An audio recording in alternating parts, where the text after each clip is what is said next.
नमस्कार विद्यार्थी मित्रों, मैं राजगौर भावेश और आज हम हिंदी की एक कविता पढ़ेंगे जिसका नाम है सूरदास के पद और इनके कवि का नाम है सूरदास।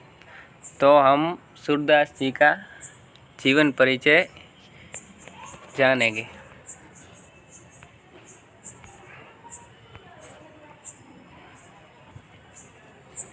सूरदास जी का जीवन परिचय।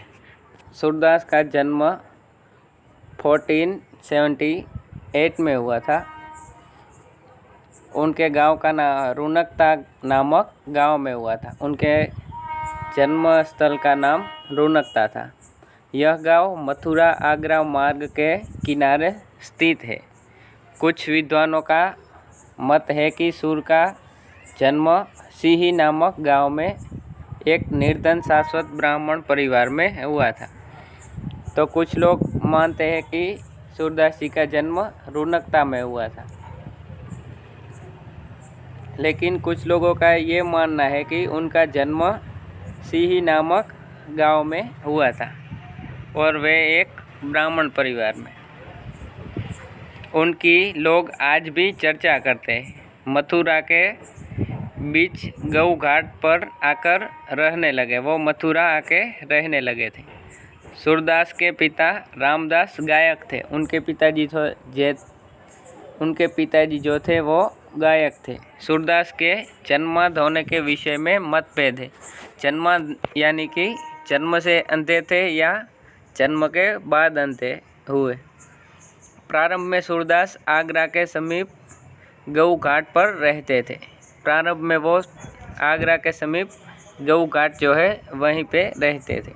वही उनकी भेंट श्री वल्लभाचार्य से हुई और वे उनके शिष्य बन गए। वल्लभाचार्य ने उनको पुष्टि मार्ग में दीक्षित करके कृष्ण लीला के पद गाने का आदेश दिया, यानी कि उन्हें दीक्षा देके कृष्ण लीला के पद गाने का आदेश दिया। सूरदास की मृत्यु गोवर्धन के निकट पारसोली गांव में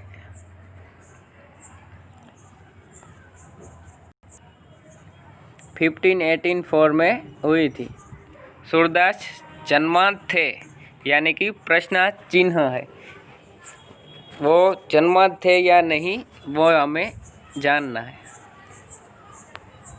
सूरदास श्रीनाथ की संस्कृत वार्ता मणिपाला, श्री हरिराय कृत भाव प्रकाश, श्री गोकुलनाथ की निज वार्ता आदि ग्रंथों के आधार पर जन्म के अंधे माने गए हैं। लेकिन राधा कृष्ण के रूप सौंदर्य का सजीव चित्रण, नाना रंगों का वर्णन, सूक्ष्म पर्यवेक्षणशीलता आदि गुणों के कारण अधिकतर वर्तमान विद्वान जो है वो सूर को जन्मांध स्वीकार नहीं करते, यानी कि वो जन्म से अंधे थे वो ऐसा स्वीकार नहीं करते।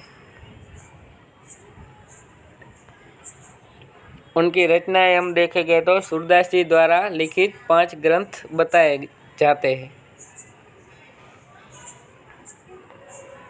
पहला है सूरसागर, जो सूरदास की प्रसिद्ध रचना है, जिसमें 1.25 लाख पद संग्रहित थे, किंतु अब 7-8 हज़ार पद ही मिलते हैं। जो सूरसागर उनकी प्रसिद्ध रचना है उनमें 1.25 लाख पद संग्रहित थे, लेकिन अब उनके 7-8 हज़ार पद ही मिल रहे हैं। सारावली दूसरी उनकी जो ग्रंथ है वो सारावली है। तीसरा ग्रंथ है साहित्य लहरी, जिसमें उनके कूट पद संकलित है। चौथा है नल दमयंती। पांचवा है ब्याहलो। और ये पद संग्रह दुर्लभ पद उपरोक्त में अंतिम 2 अप्राप्य है, यानी कि मिलते नहीं है।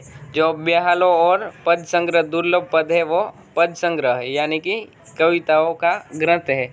जो 2 ब्याहलो और दुर्लभ पद अभी अप्राप्य है, यानी कि मिलते नहीं है। ये जो तस्वीर है वो सूरदास जी की है। अब हम हिंदी के सूरदास के पद कविता पढ़ेंगे। मेरा मन अनंत कहाँ सुख पावे, जैसे उड़ी जहाज को पंछी फिर जहाज पर आवे। यानी कि सूरदास जी कहते हैं कि मेरा मन अनंत कहाँ सुख पावे। हमारा मन अनंत है, यानी कि वो उसका अंत नहीं है। हमारा मन यहाँ से हम सोचेंगे कि मैं बॉम्बे जाके आ जाऊँ या अमेरिका में घूम आऊँ, तो हम थोड़ी देर में ऐसी कल्पना कर सकते हैं कि मैं अमेरिका घूम रहा हूँ। और ऐसा भी कहा जाता है कि सूर्य से भी तेज गति मन की है। यानी कि सूरदास जी कहते हैं कि मेरा मन अनंत कहाँ सुख पावे, जैसे उड़ी जहाज को पंछी फिर जहाज पर आवे। जैसे जहाज पे कोई पंछी बैठ गया है और जहाज चला जाता है, तो फिर समुद्र में वो कहीं समुद्र के पास नहीं जाता और वो कहीं दूसरी जगह पे नहीं बैठता, लेकिन वो थोड़ी देर उड़ के फिर वही जहाज़ पे आके बैठता है, क्योंकि ज़्यादा माइल वो उड़ नहीं सकता। इसलिए सूरदास जी कहते हैं कि जैसे जहाज़ का जो पंछी है जहाज़ पे बैठ के आगे की सफ़र करता है, वो थोड़ी देर उड़ के इधर उधर फिर से वही जहाज़ पे आ जाता है। ऐसे ही मेरा मन भी सारी जगत या दुनिया घूम के आपके पास आ जाता है। यानी कि सूरदास जी श्री कृष्ण की भक्ति करते थे और उनका मन कोई जगत में या किसी वस्तु के मोह में न पड़ के श्री कृष्ण के भक्ति में ही लगा रहता था। यानी कि सूरदास जी कहते हैं कि मेरा मन अनंत कहाँ सुख पावे, जैसे उड़ी जहाज को पंछी फिर जहाज पर आवे। वो कहना चाहते हैं कि मेरा मन सिर्फ श्री कृष्ण की भक्ति में ही लगा रहेगा और श्री कृष्ण की भक्ति के सिवा मेरा मन कहीं सुख नहीं पावेगा। इसलिए वो श्री कृष्ण की भक्ति के बारे में ही बात करते हैं। कमल नयन को छाड़ी महात्म और देव को ध्यावे।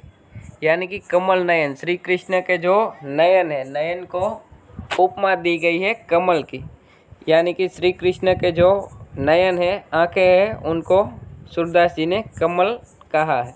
कमल नयन को छाड़ी महात्म और देव को ध्यावे। यानी कि वो कहते हैं कि श्री कृष्ण को छोड़ के मुझे कोई और देव को ध्यावे, यानी कि मन को ध्यान पे लगाना। किसी श्री कृष्ण को छोड़ के किसी भी देव में मेरा ध्यान नहीं लगता, और ना ही देवों में लगता है और ना ही किसी मनुष्य में या फिर किसी मोह में लगता है। यानी कि कमल नयन को छाड़ी महत्तम, कमल नयन के महत्व को छोड़ के मेरा मन किसी देव में नहीं लगता और श्री कृष्ण में ही केवल लगता है। और सूरदास जी के ज़्यादातर पद भी श्री कृष्ण की भक्ति के ऊपर ही लिखे गए हैं। जैसे गुजराती साहित्य में नरसिंह मेहता, मीराबाई है आदि, ऐसे सूरदास जी भी श्री कृष्ण की भक्ति के ऊपर ही पद लिखे हुए हैं।